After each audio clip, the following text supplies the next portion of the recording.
Welcome everyone. चलो आज physics के दो ऐसे वर्ड्स को पकड़ते हैं जो हम रोज यूज करते हैं, वर्क और एनर्जी। हम कहते हैं ना, आज बहुत काम किया या बिल्कुल एनर्जी नहीं बची।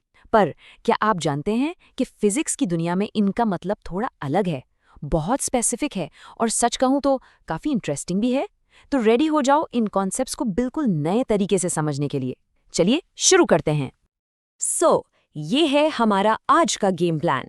हम वर्क के असली मतलब से शुरू करेंगे, फिर समझेंगे कि वर्क पॉजिटिव, नेगेटिव या जीरो कब होता है। उसके बाद हम एनर्जी की दुनिया में जंप करेंगे, उसके टाइप्स देखेंगे और उसका सबसे बड़ा रूल सीखेंगे। और हाँ, एंड में सब कुछ पक्का करने के लिए हम कुछ एग्जाम क्वेश्चंस भी सॉल्व करेंगे। तो चलो पहले टॉपिक से स्टार्ट करते हैं। तो सेक्शन 1, वर्क का असली यानी साइंटिफिक मतलब क्या है। जैसा मैंने कहा, हम वर्क वर्ड को बहुत कैजुअली यूज करते हैं, पर फिजिक्स में वर्क का एक बहुत ही टेक्निकल मीनिंग है। चलिए इस डिफरेंस को अच्छे से समझते हैं और इस कंफ्यूजन को हमेशा के लिए दूर करते हैं। लुक एट दिस, ये टेबल इस कंफ्यूजन को बिल्कुल क्लियर कर देता है। एक तरफ है हमारा डेली लाइफ का हार्ड वर्क, जैसे एग्जाम के लिए पढ़ना। बहुत मेंटल एफर्ट लगता है, राइट? आप थक जाते हो। बट गेस व्हाट, साइंस के हिसाब से ये जीरो वर्क है। दूसरी तरफ एक फुटबॉल को किक करना या स्कूल बैग उठाना, इसमें शायद उतनी मेहनत ना लगे, पर यह साइंटिफिक वर्क है। तो ऐसा क्यों है? Let's find out. Okay, so this is the key. Scientific work के लिए ये दो कंडीशंस पूरी होनी ही चाहिए। It's compulsory. नंबर 1, एक फोर्स यानी बल लगना चाहिए, और नंबर 2, उस फोर्स की वजह से ऑब्जेक्ट मूव करना चाहिए, यानी उसमें डिस्प्लेसमेंट होना चाहिए। अगर इन दोनों में से एक भी चीज मिसिंग है तो वर्क डन जीरो है। फोर्स और डिस्प्लेसमेंट दोनों जरूरी है। और इन्हीं दो कंडीशन से निकलता है हमारा वर्क का फॉर्मूला। एंड डोंट वरी, ये बहुत सिंपल है। वर्क यानी W इज सिंपली फोर्स यानी F मल्टीप्लाइड बाय डिस्प्लेसमेंट यानी S। W equals F into S, मतलब जितना ज्यादा फोर्स लगाओगे या जितना ज्यादा ऑब्जेक्ट मूव करेगा उतना ही ज्यादा वर्क होगा। Simple, right? जैसे हम लेंथ को मीटर्स में नापते हैं, वैसे ही वर्क को नापने के लिए भी एक यूनिट है, और वो है जूल, जिसका सिंबल है कैपिटल J। सो 1 जूल वर्क कितना होता है? सिंपल सा है। अगर आप 1 न्यूटन का फोर्स लगाकर किसी ऑब्जेक्ट को 1 मीटर तक मूव कर देते हो, तो आपने जो काम किया है वो 1 जूल के बराबर है। That's it. ओके, अब वर्क के कॉन्सेप्ट में थोड़ा और डीप चलते हैं। सेक्शन 2। अब सवाल ये है, क्या वर्क हमेशा पॉजिटिव ही होता है? The answer is nope. Work negative भी हो सकता है, और जैसा हमने पहले देखा, जीरो भी हो सकता है। चलिए देखते हैं कैसे। बेसिकली वर्क 3 तरह का होता है। पहला, पॉजिटिव वर्क। ये तब होता है जब फोर्स और मूवमेंट दोनों एक ही डायरेक्शन में हो, जैसे आप गाड़ी को आगे धक्का दे रहे हो। सिंपल। दूसरा, नेगेटिव वर्क। ये तब होता है जब फोर्स और मूवमेंट ऑपोजिट डायरेक्शंस में हो। इसका बेस्ट एग्जाम्पल है फ्रिक्शन। बॉल आगे जा रही है पर फ्रिक्शन उससे पीछे खींच रहा है। और तीसरा, सबसे इंटरेस्टिंग, जीरो वर्क। चलो एक सिचुएशन इमेजिन करो। सोचो, आप पूरा दिन एक बहुत बड़ी दीवार को धक्का दे रहे हो पूरी ताकत से। आपको पसीना आ रहा है, आप बिल्कुल थक गए हो। आपको तो लगेगा कि आपने बहुत काम किया है। पर मेरा सवाल है, साइंटिफिकली कितना वर्क हुआ? चलिए इस सिचुएशन को हमारी 2 कंडीशन से चेक करते हैं। कंडीशन 1, क्या आपने फोर्स लगाया? बिल्कुल, आप पूरी ताकत से धक्का दे रहे हो। Condition 2, displacement. क्या दीवार हिली? 1 इंच भी नहीं। So displacement is zero.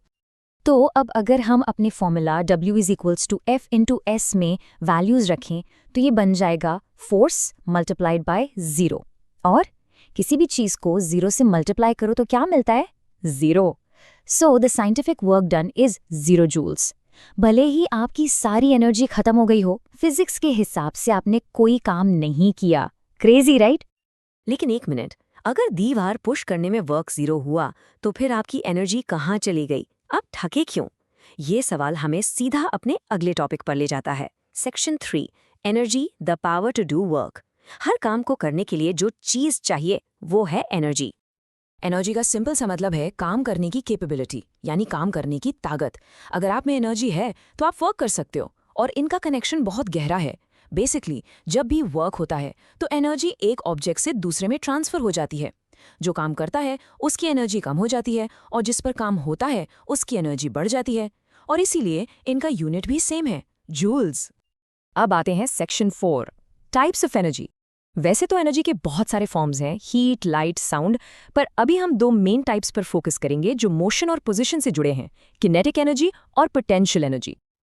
पहले बात करते हैं काइनेटिक एनर्जी की। कोई भी चीज जो मूव कर रही है उसके अंदर काइनेटिक एनर्जी है। सिंपल, एक चलती हुई कार, एक उड़ता हुआ बर्ड और रोलिंग बॉल, सब में काइनेटिक एनर्जी है। इसका फॉर्मूला है E=12mv²। यहाँ m मास है और v वेलोसिटी है, और यहाँ सबसे इंपॉर्टेंट चीज है v²। इसका मतलब है कि अगर आप स्पीड डबल कर दो तो काइनेटिक एनर्जी 4 टाइम्स बढ़ जाती है। अब आते हैं पोटेंशियल एनर्जी पर। ये एक तरह की स्टोर्ड एनर्जी है जो यूज होने का वेट कर रही है। ये एनर्जी ऑब्जेक्ट में उसकी पोजीशन या उसकी शेप की वजह से स्टोर होती है। फॉर एग्जाम्पल, जब आप किसी चीज को जमीन से ऊपर उठाते हो तो उसकी हाइट की वजह से उसमें एनर्जी स्टोर हो जाती है। इसका फॉर्मूला है EP=mgh। यहाँ m मास है, g ग्रेविटी है और h हाइट है। जितनी ज्यादा हाइट उतनी ज्यादा पोटेंशियल एनर्जी। ये इमेज एक परफेक्ट एग्जाम्पल है। जब हम धनुष को खींचते हैं तो उसकी शेप में चेंज आता है, राइट? इस चेंज की वजह से उसमें पोटेंशियल एनर्जी स्टोर हो जाती है, और जैसे ही हम तीर छोड़ते हैं वही स्टोर्ड पोटेंशियल एनर्जी तेजी से एरो की काइनेटिक एनर्जी में बदल जाती है और तीर हाई स्पीड से आगे निकल जाता है। It's a classic example of energy changing forms. तो हमने देखा कि एनर्जी एक फॉर्म से दूसरे फॉर्म में बदल सकती है, पोटेंशियल से काइनेटिक। पर यहाँ एक बड़ा सवाल है, क्या हम नई एनर्जी बना सकते हैं, या क्या हम एनर्जी को पूरी तरह से डिस्ट्रॉय कर सकते हैं? इस सवाल का जवाब साइंस के सबसे इंपॉर्टेंट लॉज में से एक है। Let's move to section 5। ये है law of conservation of energy, और ये कहता है कि एनर्जी को ना बनाया जा सकता है ना ही मिटाया जा सकता है। It can neither be created nor destroyed. ये सिर्फ एक फॉर्म से दूसरे फॉर्म में बदलती है। जैसे एक गिरती हुई बॉल में पोटेंशियल एनर्जी काइनेटिक एनर्जी में बदलती जाती है, पर किसी भी पॉइंट पर उसकी टोटल एनर्जी हमेशा सेम रहती है, कांस्टेंट रहती है। अब आते हैं पावर पर। वर्क और एनर्जी तो ठीक है, पर पावर का मतलब है कि काम कितनी तेजी से हो रहा है, the rate of doing work. सोचो, 2 लोग हैं, दोनों सेम काम करते हैं, लेकिन जो कम टाइम में वो काम खत्म करेगा उसकी पावर ज्यादा है। इसका फॉर्मूला सिंपल है, power equals work divided by time, और इसका यूनिट है वॉट। ऑलराइट, सो हमने सारे कॉन्सेप्ट समझ लिए हैं, पर थ्योरी तब तक अधूरी है जब तक हम उसे अप्लाई न करें। तो चलिए सेक्शन 6 में हम कुछ प्रैक्टिस क्वेश्चन सॉल्व करते हैं और देखते हैं कि हमने कितना अच्छे से समझा है। ओके, पहला सवाल। एक ऑब्जेक्ट है जिसका मास 15 kg है और वो 4 मीटर पर सेकंड की वेलोसिटी से मूव कर रहा है। उसकी काइनेटिक एनर्जी क्या होगी? देखो, क्वेश्चन में जैसे ही मूविंग या वेलोसिटी वर्ड दिखे, दिमाग में घंटी बजनी चाहिए कि यहाँ काइनेटिक एनर्जी की बात हो रही है। न्यूमेरिकल सॉल्व करने का सबसे बेस्ट मेथड है स्टेप बाय स्टेप चलना। स्टेप 1, जो दिया है उसे लिख लो। Mass m = 15 kg, velocity v = 4 metres पर सेकंड। स्टेप 2, सही फॉर्मूला चुनो। यहाँ लगेगा काइनेटिक एनर्जी का formula EK = ½ mv²। Step 3, calculation. Values को फॉर्मूला में डाल दो। EK = ½ × 15 × 4²। पहले स्क्वायर सॉल्व करो। 4 का स्क्वायर हो गया 16। अब ये है ½ × 15 × 16। अब 2 से 16 को काट दो, 8 आएगा, तो बचा 15 × 8 which is 120। Final answer 120 joules. Unit लिखना मत भूलना। चलो एक और करते हैं। एक ऑब्जेक्ट है 10 kg का और वो जमीन से 6 मीटर की हाइट पर है। एनर्जी निकालो। इस क्वेश्चन में मैजिक वर्ड क्या है? हाइट। और जब भी हाइट की बात हो, हम कौन सी एनर्जी की बात कर रहे हैं? बिल्कुल सही, पोटेंशियल एनर्जी। वही same step by step method. Step 1, given data लिखो। मास 10 kg, हाइट 6 मीटर और g की वैल्यू है 9.8। Step 2, formula. यहाँ हम यूज करेंगे पोटेंशियल एनर्जी का formula AP = mgh। Step 3, calculation. चलो वैल्यूज डालते हैं।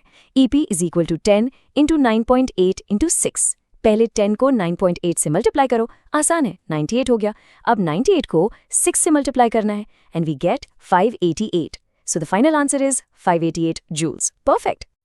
And that's a wrap on our explainer for work and energy.